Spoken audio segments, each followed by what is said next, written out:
if we don't have a set of rules? I know. We'll accept the CODEX ALIMENTARIUS rules.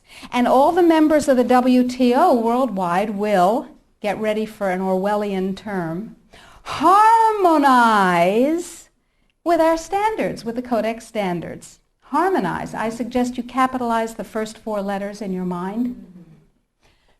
So everybody's supposed to harmonize with CODEX.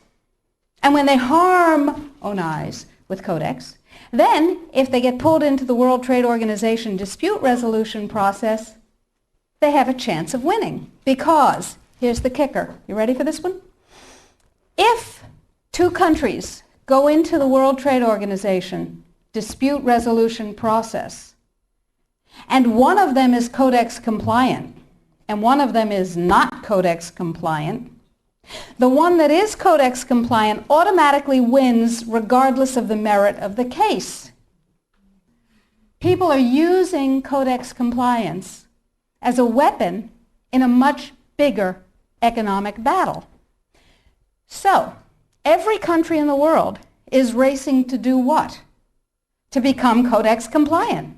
So, in the United States, the situation is, okay, how do we become CODEX compliant when we have laws that protect us? And you have to remember that CODEX does not serve consumer well-being, does not serve health. It serves what I call the 5 bigs. Big pharma, big chema, big biotechna, big agribiz, and big medica. Little you and little me are not served by CODEX in the least. So before we go forward and talk about the rest of what has to happen, let's ask what CODEX does. You probably all know about the vitamin and mineral guideline that was ratified on July 4th. You may not know that although it is said that CODEX guidelines, regulations, and standards which have been ratified are voluntary, they are not voluntary. That is known as a lie. They are mandatory, but they are not fully mandatory until December 31st, 2009. They're sort of kind of a little bit mandatory now, and they're totally mandatory then. Okay, so what does CODEX do? Why do I care enough about CODEX to close my practice and stop treating patients who came to me from around the world to help them regain their health and be radiantly well with non-toxic means, which is a very satisfying thing to do. I love it. And it also provided me with an income. That was nice. Why am I concerned enough? Okay, let's talk about the vitamin and mineral guideline first. In 1994, here in the United States, DSHEA, the Dietary Supplements, Health and Education Act, was passed, which classifies nutrients and herbs as foods. As foods, you can set no upper limit on them.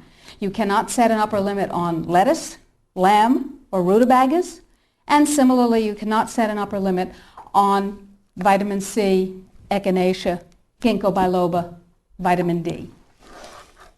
And access to nutrients is freely given to us. We are allowed to have any nutrients we want because, and this is a very important point, under common law, anything not forbidden is permitted.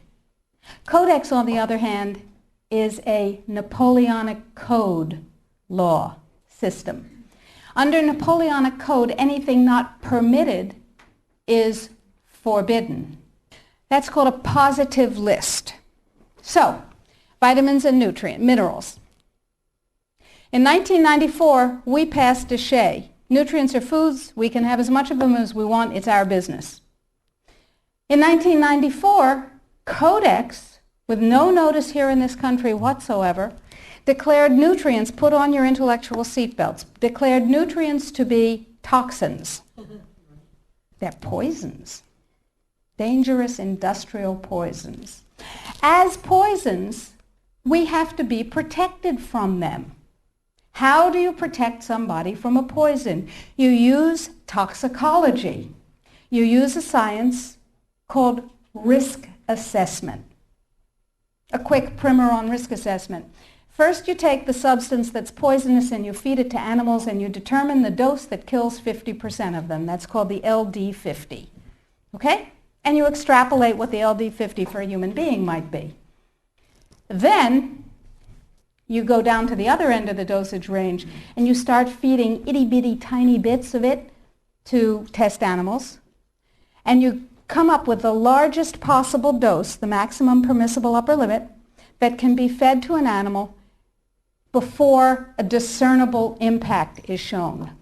Okay? No discernible impact. Then you divide that by 100.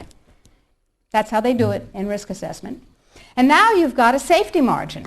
So you've got 1/100th of the dose that can be given, the largest dose that can be given with no discernible impact. Okay? Nutrients under CODEX not only are limited to those nutrients on the positive list, and we anticipate there will be 18 of them, and they do not include CoQ10, glucosamine, chondroitin sulfate. They do include fluoride, which to my knowledge as a physician has absolutely no biological benefit whatsoever, but it does make people complacent.